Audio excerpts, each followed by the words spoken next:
I'm here at Sci-Tech Park on Bagley Street. I'm going to go catch up with Mary Beth-Stutzman, and she's going to tell us what the Alpena Bike Trail has to offer. So Mary Beth, on your segment we talk a lot about what Alpena has to offer and all the outdoors things it has. So what is this? Where are we at today? Well, I often tell people that Alpena is that place where history and cultural heritage collide with outdoor recreation. And we have so much to offer in both areas. And today we are on Alpena's bypath. And this is a great example of how it all ties in together. How you can live in a community that has an amazing wealth of art and culture and great respect to our heritage and history, while at the same time offering people that natural outdoor experience.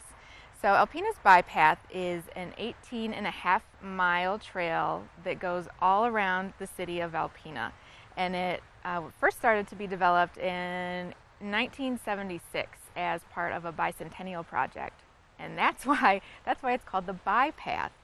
Okay. I didn't know that. I just recently found that out, and I always thought, well, it's the bike path, obviously, and then I heard it was not named that for that reason, and then I thought, well, is it because we're bipedal people that walk on two legs? No, it's the bypath. It started as kind of a nod to honor our bicentennial year, and it started out as a small stretch behind the hospital, behind Alpena Regional Medical Center, going behind there, and Alpena Community College. And then through the years, it was just so popular that the city found grants with the Department of Transportation, the Department of Natural Resources, and even a grant from Nike to help expand and make it better for the people who call this place home and use it every day, and also for visitors. So do you want to go take a look at some more of it? Sure. So now we know a little bit about the history of the bypath, but and it looks very pretty, so it's nice to walk around and see things, but what are the benefits of coming here?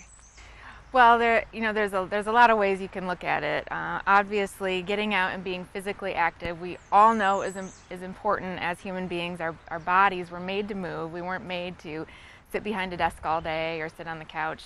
So it's great to get out and be physically active out in a safe environment. The trail is safe. It goes through safe areas of town.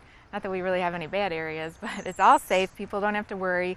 But also there is new research being done about spending time in green spaces, and that could be a forest or a field or getting out on the water and kayaking. But spending time in green space is proving to show that it is as effective as things like meditation for lowering cholesterol, lowering blood pressure, easing symptoms of like a high stress lifestyle. People are getting fewer ulcers if they're prone to that kind of thing, just from spending some time outdoors.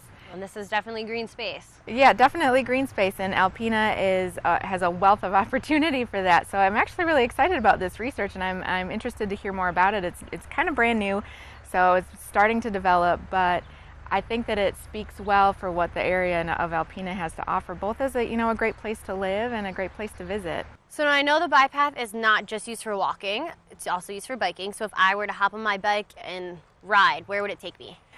Well, you could go anywhere, really. This goes all the way around the city. It goes down Bagley, across through town, and you can pick up any side street along the way and easily take a detour and hop back on.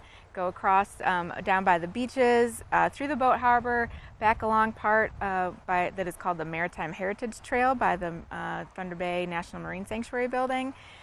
Hop back on, go through by the college, across by the Island Park and Duck Park, shoot through and come back around. Really, it can go anywhere. 18.5 miles, that's a lot of miles to cover, and it's a great ride for an afternoon.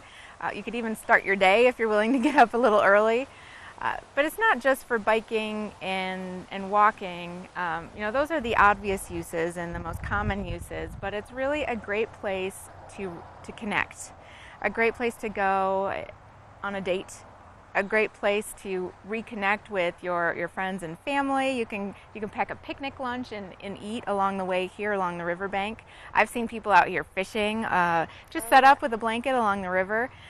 Photography is huge. I don't know how many times I've run through here and seen people crouched down on the ground up close, looking kind of like they might be hurt, and I'm about to stop and ask them if they need help, and nope, they're just taking a picture of a flower.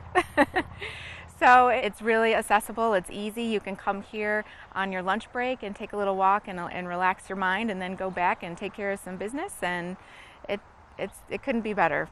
Well, speaking of that, I think we should probably start heading back. So Yes, probably that time.